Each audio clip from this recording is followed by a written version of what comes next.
Jadi lilitan tali pusar tuh yang paling sering kan terjadi di leher ya. Iya. Jadi yang orang banyak takutin tuh di leher.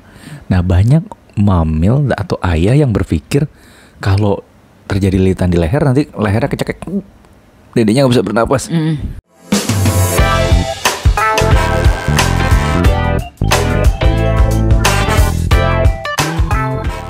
Hai. Halo, assalamualaikum.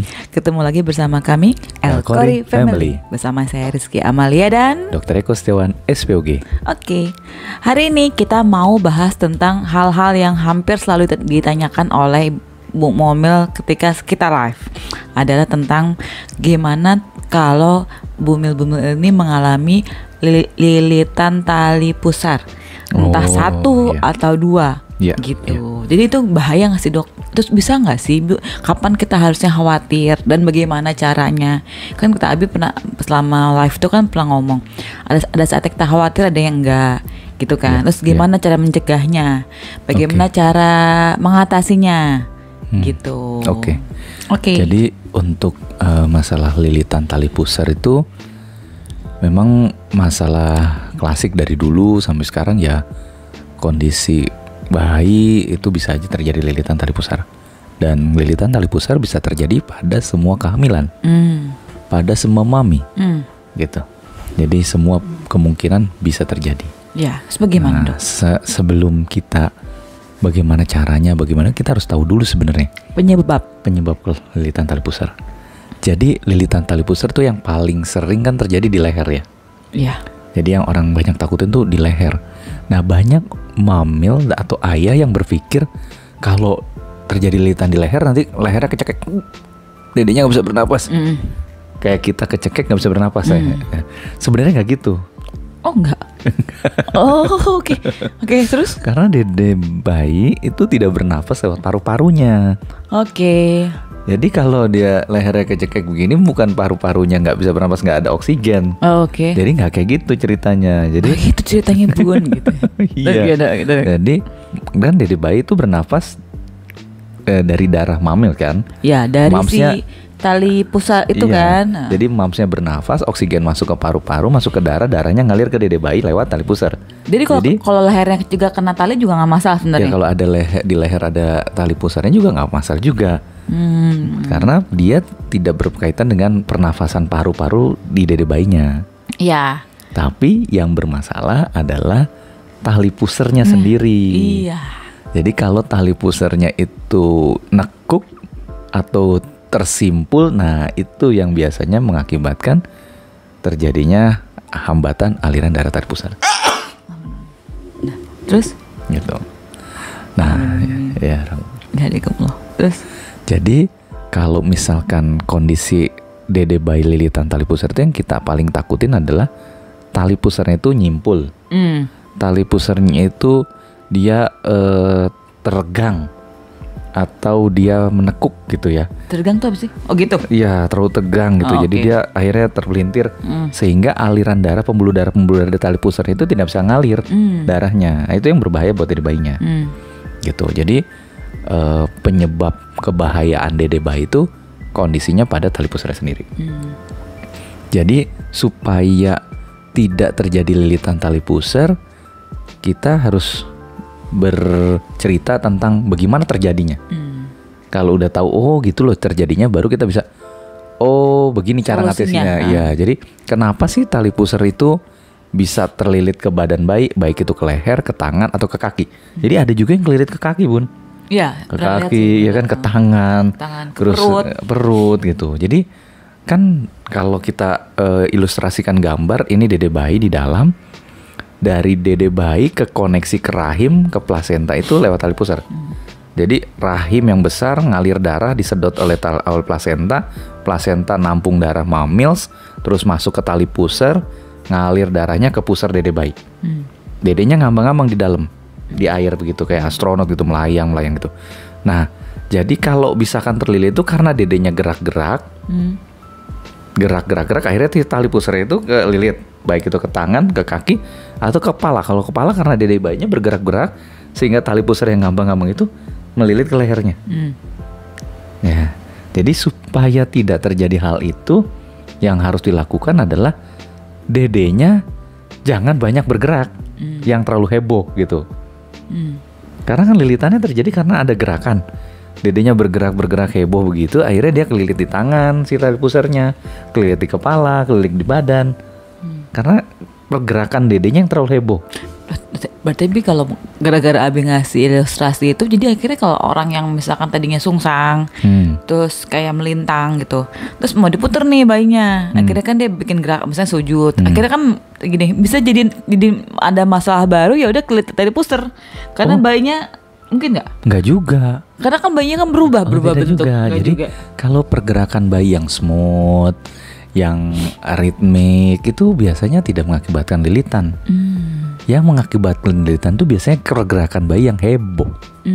Aktif bun. Jadi dia bergeraknya sporadis, bergerak kuat gitu, sehingga membuat lilitan kayak benang kusut gitu loh bun. Orang di bawah, ini misalkan ceritanya kita di lantai gitu ya, banyak kabel, terus nih orang nggak bisa diem gitu, grok, akhirnya dia kelilit kesandung karena ada kabel-kabel di situ. Tapi coba kalau orang yang berjalan pelan-pelan, apakah bisa terlilit? Belum tentu kan. Gitu. Jadi kalau pergerakan bayi itunya smooth, pergerakan bayinya tidak terlalu heboh, itu biasanya tidak terjadi lilitan. Jadi yang biasanya terjadi lilitan karena si dede bayinya bergerak dengan aktif, heboh sekali. Nah, jadi bagaimana supaya tidak terjadi lilitan?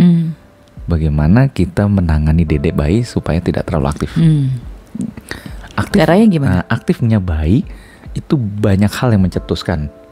Bisa karena vitaminnya. Vitamin bisa mengakibatkan dede bayinya jadi aktif juga. Itu bagus gak sih kalau vitamin bikin aktif? Enggak juga? Ya bagus dan tidak. Kalau yang berlebihan tidak bagus, tapi kalau yang sewajarnya ya masih bagus. Jadi kalau misalkan memang aktif karena bisa juga dikurangin gitu, ganti vitaminnya. Iya, dibatasi konsumsinya. Contohnya salah satunya adalah misalkan minyak ikan gitu. Minyak ikan kan bagus untuk pertumbuhan otak, kecerdasan segala macam, dan itu bisa membuat dirinya aktif juga tuh minyak ikan tuh. Jadi kalau konsumsi minyak ikan nggak boleh berlebihan. Karena banyak yang mengkonsumsi minyak ikan karena dibilang ini bagus untuk pertumbuhan otak supaya anaknya pintar cerdas, konsumsinya jadi berlebihan. Dan sebaliknya kalau dia kurang aktif kasih minyak ikan? Ya itu bisa juga. Banyak hal yang bisa membuat aktif kan. Salah satunya itu contohnya. Kedua apa? Yang kedua bisa juga karena konsumsi makanan yang manis. Gula, kalori, atau bukan kalori. Gula, karbo yang meningkatkan kalorinya tinggi sehingga dedenya juga bisa hiperaktif juga. Yang ketiga bisa juga air ketuban yang berlebih. Jadi air ketubannya tidak cukup, air ketubannya berlebih. Jadi kan kalau kita ngelihat air ketuban itu, kalau pemeriksaan USG misalkan ya, kalau dalam satu kantong pengukuran tuh minimal 2-8 cm. Di atas 8 cm udah berlebih. Emang kalaupun berlebih itu bisa dikurangin? Oh bisa, karena biasanya kalau air ketuban yang berlebih itu biasanya ada kelainan. Ada kondisi yang tidak normal. Nah makanya itu disebutnya istilahnya polyhydramnion atau air ketuban berlebih. Jadi misalkan air ketubannya kalau kita ngukur dalam USG itu satu kantong itu 2-8 maksimalnya untuk kantong terbesar, atau 4 kantong tuh 5-25 cm.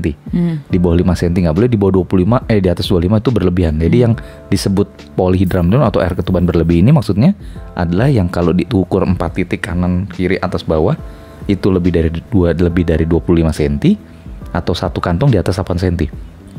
Jadi kalau terjadi seperti itu berlebihan. Nah itu juga bisa membuat dedenya heboh juga. Karena ruang rahimnya luas sekali. Karena ruang rahimnya luas sekali, dedenya jadi wah. Tapi kalau misalkan dia berlebihan tapi dedenya baik-baik aja, nggak kelilit atau nggak terlalu aktif gitu, nggak apa-apa? Ya kan kita konteksnya bahasnya tentang lilitan. Jadi kalau dia berlebihan ya kita harus cari tahu dulu penyebabnya apa. Jadi kalau misalkan ada nggak masalah dengan bayinya, nggak masalah? Harusnya sih nggak apa-apa. Oke. Terus gitu. Jadi dengan mengurangi makanan-makanan yang bisa membuat dedenya heboh atau membuat kondisi yang membuat dedenya heboh, itu akan mencegah atau mengurangi adanya lilitan tali pusar. Ya, jadi dari makanan, vitamin maupun tadi air ketuban. Nah, kalau air ketuban yang banyak itu bisa karena pemicunya tuh gula manis. Memang kan penyebab air ketuban. Oh, bukan minum. Oh, bukan. Jadi kalau mamsnya bukan kebanyakan minum? Bukan karena mams banyak minum tiba-tiba air ketuban jadi banyak juga, nggak gitu. Nggak gitu. Karena kalau mamnya banyak minum yang dikeluarkan banyak adalah pipisnya. Pipisnya jadi banyak. Soalnya kan gitu. katanya kalau misalnya air ketuban dikit minum. Iya. Berarti kalau banyak kan kurangin minum. Gitu kan logikanya? Enggak gitu. Secara logika seperti itu emang. Iya. Iya nggak sih? Bener kan? Jadi memang logika orang awam. Iya, logika orang awam bisa seperti itu. Tapi kalau untuk yang masalah air ketuban banyak itu biasanya pemicunya gula, Bun. Makanya kembali lagi tadi dede yang heboh, dede yang aktif bisa karena juga kalorinya tinggi karena konsumsi gula, manis dan karbo yang berlebih. Air ketuban berlebih juga bisa penyebabnya salah satunya itu juga karena konsumsi gula atau karbo yang berlebih juga. Jadi kembali lagi kepada lilitan tadi, untuk mencegah terjadinya lilitan tali pusar, mams harus jaga supaya dedenya nggak terlalu heboh, nggak terlalu aktif sehingga dedenya tidak kelilit. Yang kedua, jaga air ketubannya. Air ketubannya jangan terlalu sedikit dan jangan terlalu banyak. Karena kalau terlalu sedikit, ruang rahimnya kan sempit. Akhirnya si tali pusar tuh nggak bisa ngambang-ngambang menjauhi badan bayi, tapi mendekati badan bayi. Pada saat dia mendekati badan bayi, tali pusar itu dedenya bergerak itu akan langsung nyangkut ke sini, ke tangan, nyangkut ke kaki, nyangkut ke kepala. Karena ruangan rahimnya kecil. Akhirnya tali pusar kan dari pusar ke rahim. Akhirnya mendekati badannya kan gitu. Karena ini tali rahimnya kecil. Begitu rahimnya agak luas, cukup, jadi dia bisa menjauh. Jadi kalaupun dedenya gerak-gerak gini, bisa juga tidak terlilit gitu. Jadi atau lebih kendor lah ya. Lebih kendor. Jadi jaga air ketubannya agar tidak terlalu sedikit dan tidak terlalu berlebih. Cukup. Karena kalau berlebih membuat dedenya terlalu heboh. Kalau jadi dikit, susah akhirnya kelilit juga gitu. Jadi sedang, cukup. Jadi kalau pengukuran air ketuban pada saat pemeriksaan USG ya 15, 16, 17 cm gitu. Jadi makanya itu yang bisa dilakukan. Satu, jaga dedenya nggak terlalu heboh. Yang kedua, jaga air ketubannya. Seperti itu. Lalu? Yang ketiga, bisa juga penyebabnya adalah tali pusernya. Kepanjangan? Tali pusernya kepanjangan. Kan rata-rata tali pusar itu sekitar 60 cm, 80 cm gitu. Ya, jadi kalau tali pusarnya kepanjangan juga memudahkan untuk terjadi lilitan. Tapi bagaimana mencegah tali pusar panjang atau pendek? Itu di luar dari kemampuan kita untuk mengontrol. Jadi itu nggak bisa dikontrol. Oke, teman next ya. Jadi itu hal yang memang tidak bisa kita kontrol. Nah, jadi penyebabnya itu kurang lebih ada 3 tadi. Pergerakan bayi yang terlalu heboh. Yang kedua adalah air ketuban. Yang ketiga tadi panjangnya tali pusar. Yang keempat, bentuk rahim. Jadi ada juga bentuk rahim yang membuat akhirnya dedenya bergeraknya jadi lebih gampang, lebih heboh sehingga selilitan bisa terjadi. Jadi bukan hanya air ketuban, bentuk rahim pun sangat mempengaruhi. Misalkan bentuk rahim ada macam-macam, Bun. Yang normal itu bentuk rahim itu seperti balon udara gitu ya. Balon udaranya Syahrini. Balon udara kayak bohlam gitu ya. Tapi ada yang bentuknya seperti bola. Bulat gitu. Jadi kalau wanita yang hamilnya sudah lebih dari 5 kali, kadang rahimnya itu lebih lunak. Nah, akhirnya kalau lunak apa? Karena dia tidak ketat lagi, otot-ototnya kendur. Akhirnya dia bentuk rahimnya kalau produksi air ketubannya agak banyak, dia berbentuk bisa jadi bulat gitu ya. Kan kalau bohlam atau balon udara kan kecil di bawah, membesar kayak alpukat gitu ya. Nah kalau itu dia bisa begitu bulat. Jadi akhirnya dedenya itu bisa berputar gini. Kalau kayak balon udara atau kayak bohlam kan dia nggak bisa berputar ya, Bun. Jadi nggak semudah itu loncer gitu. Jadi kehamilan anak pertama sampai paling makin banyak anaknya, makin kemungkinan kelilit tali pusar tuh lebih besar. Ya bisa. Karena bentuk rahim. Kalau bentuk rahimnya itu, tapi nggak semua kan. Iya. Tergantung rahimnya, kembali ke rahimnya. Rahim bisa seperti itu kalau mamsnya tidak pernah olahraga. Setiap hamil nggak pernah senam hamil, nggak pernah melatih otot rahimnya. Jadi otot rahimnya makin tua makin kendor, makin banyak anaknya makin kendor. Itu sudah sunatullah kan. Tetapi kalau setiap kehamilan menjaga kehamilannya dengan 4P salah satunya senam hamil, membuat rahimnya tetap, otot rahimnya tetap bagus, itu membuat jadi tidak terjadi hal seperti itu, rahimnya jadi bulat gitu. Oke, terus? Nah itu mungkin yang bisa dilakukan. Jadi kalau udah tahu 4 penyebabnya, yang bisa dilakukan tadi cara mencegahnya supaya tidak dedenya terlalu heboh, air ketuban tidak terlalu berlebihan dan tidak terlalu sedikit. Kalau terlalu sedikit harus banyak minum air putih yang cukup. Yang ketiga tadi masalah panjang tali pusar itu di luar dari kontrol kita. Yang keempat, bagaimana rahimnya tidak lembek, lunak sehingga bentuk rahimnya tidak bulat, tapi tetap seperti otot yang bagus seperti buah alpukat. Tapi dia bisa lepas dengan nggak sih? senam hamil. Dia bisa lepas nggak? Misalkan kan kayak Abi kemarin pernah cerita jangan khawatir kalau kehamilan masih 20 minggu gitu kalau tali pusar. Kalau 25 minggu jangan khawatir. Tapi kalau ini segini gitu kenapa sih Bi sebenarnya? Ya, jadi maksudnya apa gitu? Ya, untuk masalah lilitan tali pusar tadi kan kita kembali tadi penyebabnya apa? Penyebabnya karena gerakan segala macam. Jadi kalau dia bisa melilit, dia bisa lepas juga dong. Selama dedenya masih bergerak, selama air ketubannya masih cukup, dia masih bisa lepas juga. Dan kehamilannya masih belum begitu besar gitu? Ngaruh? Iya. Karena kalau kehamilan makin besar, misalkan nih hamilnya 7 bulan, berat bayi 1,2 kilo, ada lilitan, ya moms nggak perlu terlalu panik gitu. Karena dia masih bisa terlepas, ruangannya masih luas. Kalau momsnya sudah masuk 9 bulan, beratnya sudah 2,5, 2,6, 2,7, baru khawatir. Iya. Karena rahim makin sempit. Kan tadi kembali lagi kepada ruangan rahim. Kalau ruangan rahimnya kecil, sempit, karena bayinya sudah besar, itu membuat gerakan susah. Jadi membuat tali pusar untuk bergerak juga lebih susah. Jadi kemungkinan untuk terlepas lebih sulit kan. Gitu. Dia kan ngambang-ngambang di air, Bu. Jadi kalau dedenya bergerak dengan smooth, santai, dia bisa kedorong dengan air. Bunda pernah nggak main game yang air ada apa tuh, kayak ada karetnya gitu ya dulu. Kalau dipencet-pencet tuh dia bisa yang ada ringnya gitu. Ada ringnya itu. Ya itu kan kita cuman memainkan arus air kan. Jadi adanya goyangan pada air, gerakan pada air, undulasi, dia bisa bergerak. Nah sama. Kalau dedenya bergerak dengan ritme yang bagus, air itu akan bergerak juga, air itu bisa menggerakkan tali pusar tadi. Jadi bisa aja terlepas. Orang terlilit aja bisa, lepas juga mungkin. Insya Allah bisa. Jadi jangan panik gitu. Jangan panik dulu kalau ada lilitan tali pusar di bawah umur 37 minggu. Kuncinya itu, Bi? Iya. Kuncinya itu, kalau misalkan kata ibu-ibu kan udah panik aja dari 28 minggu. Nah kuncian itu jangan khawatir kalau masih di bawah 36. 36 apa 37? 37 minggu. Karena kalau udah 37 minggu, udah 9 bulan. Udah mulai ada terjadinya kontraksi rahim. Nah biasanya bayinya sudah di atas 2,5 kilo dan air ketuban udah mulai menyusut. Ruangan rahim udah mulai sempit. Nah gitu. Jadi nggak perlu panik dulu kalau masih di bawah 36-37. Tapi yang paling penting juga bukan karena tenang aja, enggak juga. Moms tetap harus kontrol kondisi dedek bayinya. Ya, itu pentingnya ya. Iya. Pentingnya kontrol setiap bulan gitu, sama rutin. Memantau tiap hari. Bayi yang sejahtera akan bergerak lebih dari 20 kali. Kalau gerakannya kurang dari 20, Mam periksa buru-buru. Kalau lebih bagus artinya bayi aktif.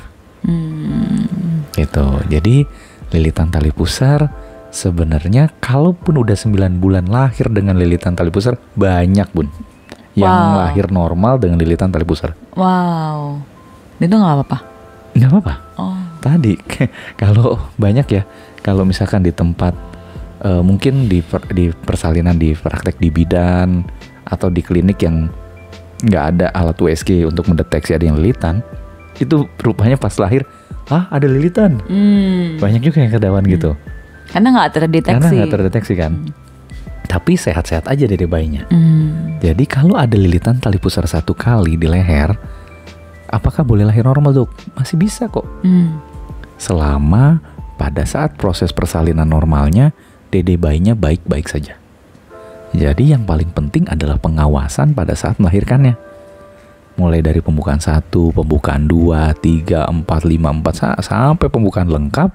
Selama dipantau dengan baik, tidak ada denyut jantung yang turun atau denyut jantung bayi yang mengencang, yang melampaui nilai normalnya, berarti kondisi dedenya baik-baik aja. Jadi lilitan tali pusarnya tidak mengganggu. gitu. Dan selama tali pusarnya itu panjang, dia bisa melahirkan dengan baik, dengan normal. Kalau lilitan 1 kali. Kalau 2 kali 3 kali? Kalau terdeteksi ada lilitan 2 kali 3 kali, sebaiknya, kalau menurut Abi sih ya, sebaiknya jangan dicoba lahir normal. Karena tali pusar tuh rata-rata kan 60-80 cm sampai 100 ya. Kalau tuh masih tarik, jadi kalau lilitan ya? 1 kali, misalkan si plasentanya tuh nempel di atas, dedenya lahir, kan dari pusar nih Bun, ke leher, terus balik lagi ke bawah, ke atas kan, itu takut putus ya? Iya, bukan putus, dia akan ngekek gini. Kepala bayi nggak bisa turun-turun. Terus tali pusarnya juga jadi teregang. Akhirnya aliran darah di tali pusarnya terganggu. Nah, itu berbahayanya. Jadi yang paling penting adalah menjaga pada saat persalinan normal dari pembukaan 1 sampai lengkap, dedenya baik-baik aja. Dan yang kedua, pada saat persalinan, kepala bayinya bisa mudah dengan turun. Turun dengan mudah. Kalau kontraksinya bagus tapi denyut jantung masih oke, tapi kepalanya nggak turun-turun, nah bisa juga memang tali pusarnya pendek. Karena masalah tali pusar kadang nggak bisa diukur tuh, panjang tali pusarnya. Kita paling bisa mengestimasi kayaknya nih panjang tali pusarnya panjang deh. Kalau di USG tahu-tahu di sekitar sini ada, wah kayaknya banyak banget deh tali pusar nih. Kayaknya panjang deh tali pusarnya gitu. Tapi apakah mendeteksi berapa panjangnya tali pusarnya dok? Nggak bisa, nanti setelah lahir baru kita bisa periksa. Jadi sebenarnya kalau lilitan 1 kali tuh masih bisa lahir normal, masih ada lahir normal. Yang penting moms kasih tahu ke penolongnya, ke bu bidan, atau dokternya harus tahu bahwa ada lilitan. Jadi selama proses perjalanan persalinannya dipantau.